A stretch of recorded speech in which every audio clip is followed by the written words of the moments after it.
Monsoon की भारी बारिश में दिल्ली की सड़क पर एक बार एक लड़की अकेली ही पैदल जा रही थी।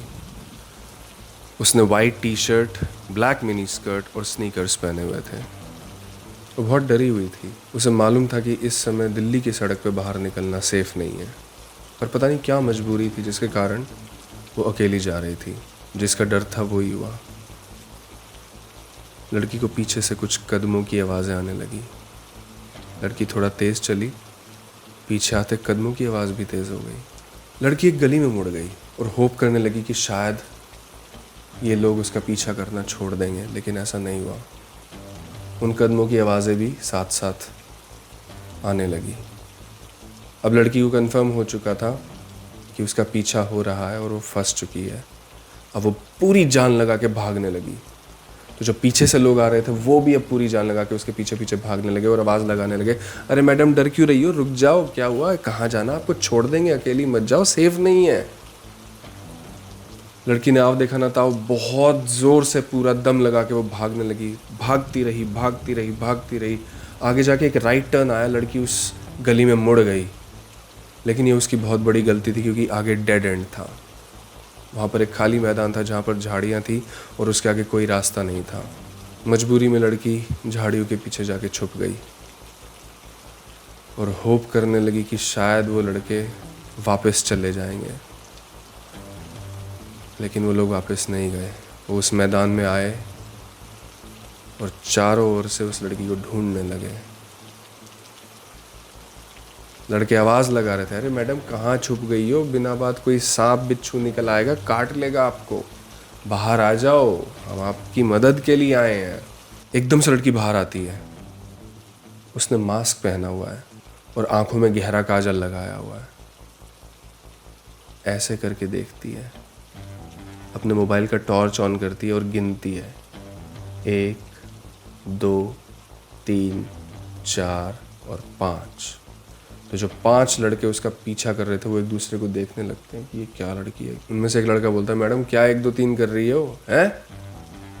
तो लड़की बोलती है, एक लड़की भीगी भागी सी, सोती रातों में जागी सी, मिली एक अजनबी से, कोई आगे ना पीछे, तुम ही कहो, ये कोई बात है? लड़के और ज़्यादा कंफ्यूज हो जाते हैं कि ये कोई पागल वागल है, क्या है, साइको है। तो कहते है, कौन है तू? लड़की उनकी आंखों में आंखें डाल के बोलती है, विनोद।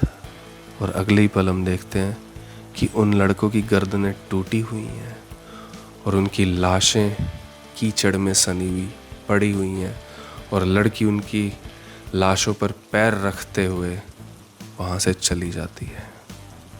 तो आओ आज आपको विनोद की कहानी सुनाते हैं। मैं हूँ AK the story teller. Sudhir Chaudhary नाम का एक 45-46 साल का आदमी एक मल्टीनेशनल कंपनी में काम करता है। आजकल उन्होंने एक प्रोजेक्ट एक क्लाइंट को पिच किया हुआ है। काफ़ी बड़ा प्रोजेक्ट है, अगर ये उनको मिल जाता तो उनकी कंपनी के लिए बहुत फ़ायदा होगा, क्योंकि सुधीर ने ही ये आइडिया पिच किया था, तो he will probably get a promotion for this project. के कारण सुधीर अपने साले की शादी में भी नहीं जा पा रहा। उसकी वाइफ शिवानी, उसकी दोनों बेटियां रितिका और नितिका ऑलरेडी मामा के घर पहुंची हुई हैं, शादी का मज़ा उठा रही हैं। शादी जो है गांव में की जा रही है और सुधीर क्योंकि इस प्रोजेक्ट में फंसा हुआ है वो शादी में जा नहीं पा रहा।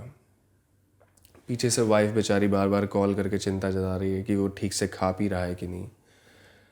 घर में सुधीर की जो मदर है वो काफ़ी बीमार रहती है। उसके लिए एक परमानेंट नर्स भी रखी हुई है जो उसके लिए कुकिंग, क्लीनिंग वगैरह सब करती रहती है। तो शिवानी को अपनी सास की भी चिंता है, बार बार उसकी तबीयत भी पूछ रही है कि मम्मी जी ठीक हैं कि नहीं है। शिवानी बार बार मैसेज या फ़ोन करके सुधीर को बता भी रही है कि she is missing him because they are having a lot of fun. तो क्या होता है कि क्लाइंट की तरफ से जो ईमेल आता है उसमें लैंग्वेज जिस तरह की लिखी हुई है, सुधीर समझ जाता है कि ये क्लाइंट शायद प्रोजेक्ट में इंटरेस्टेड नहीं है। तो सुधीर को लगता है यार पता चला मैं शादी भी मिस कर दूँ, ये क्लाइंट भी ना मिले। उसके मन में आता है कि चलो चल ही पड़ते हैं। वो अपना बैग बांधता है, अपना सूट डालता है, 3-4 जोड़ी कपड़े डालता है, गाड़ी का सेल्फ मारता है और अपनी वाइफ को बिना बताए सरप्राइज़ विजिट देने के लिए अपने साले की शादी में गाँव के लिए निकल पड़ता है। और वो जैसे ही वहाँ पर पहुँचता है सब लोग एकदम सरप्राइज हो जाते हैं और बहुत खुश हो जाते हैं खूब ढोल नगाड़े बजते हैं, खूब डांस होता है, खूब मज़े हो रहे हैं। अब शादी जो है वो अगले दिन है, तो सब लोग मस्ती कर रहे हैं। जो रात को डीजे नाइट संगीत वगैरह चल रहा होता है उसमें सब लोग मज़े से नाच रहे हैं, गा रहे हैं। सुधीर बन्नो तेरी अखियाँ सुर में दानी इसमें चुन्नी डाल के सबके सामने नाच रहा है, सब लोग हंस रहे हैं। रितिका नितिका भी उसके साथ में नाच रही हैं। इतने में सुधीर का फ़ोन बजने लगता है, लेकिन क्योंकि शोर इतना मच रहा होता है किसी को पता ही नहीं चलता।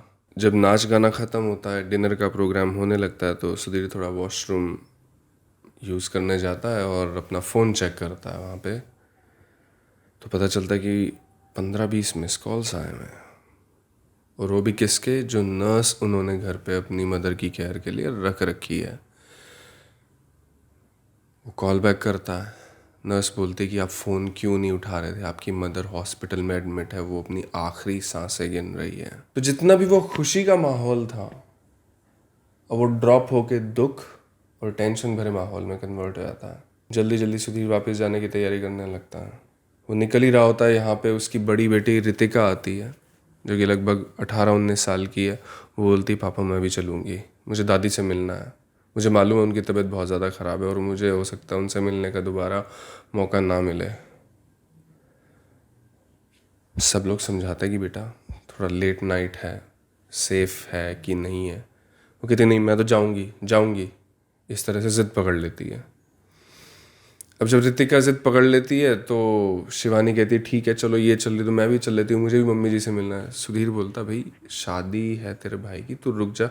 वो कहती है मैं इस माइंडसेट से मतलब शादी एंजॉय नहीं कर सकती, मुझे चलना है अब साथ में। तो सुधीर कहता ठीक है भाई चलो। अब जब ये तीनों लोग जा रहे हैं तो जो छोटी बेटी है 13-14 साल की नितिका, उसको भी साथ में ले लेते हैं। तो जब ये सब लोग निकल रहे होते हैं तो साला आता है भाई पीछे से निकल के, जिसकी शादी है। वो क्या करता है, अंदर से लाके एक पिस्टल पकड़ा देता है। क्योंकि ज़मींदार लोग हैं, गांव में ज़मीन है, तो प्रोटेक्शन के लिए 2-4 बंदूक दुनालियाँ वगैरह रखनी पड़ती थी। तो ये लाके आगे बंदूक रख देता है सुधीर के सामने। सुधीर कहता है, ओ भाई हेलो हेलो, एक सेकेंड यार, तू ये सब नहीं, इतना भी कोई बुरा हाल नहीं है। रास्ते में और भी गाड़ियाँ जाती हैं, और भी लोग ट्रैवल कर रहे होते हैं, निकल जाएंगे आराम से धीरे धीरे। ये लोग निकलते हैं। सुधीर बहुत थका हुआ है, क्योंकि वो पहले तो दिल्ली से गांव तक ट्रैवल करके गया, फिर उसने पार्टी में डीजे नाइट पे दारू भी पी ली, खूब डांस भी कर लिया। अब वो वापस दोबारा ड्राइव कर रहा है, रात के 1:30-2 के आसपास का टाइम है, तो थका भी हुआ है।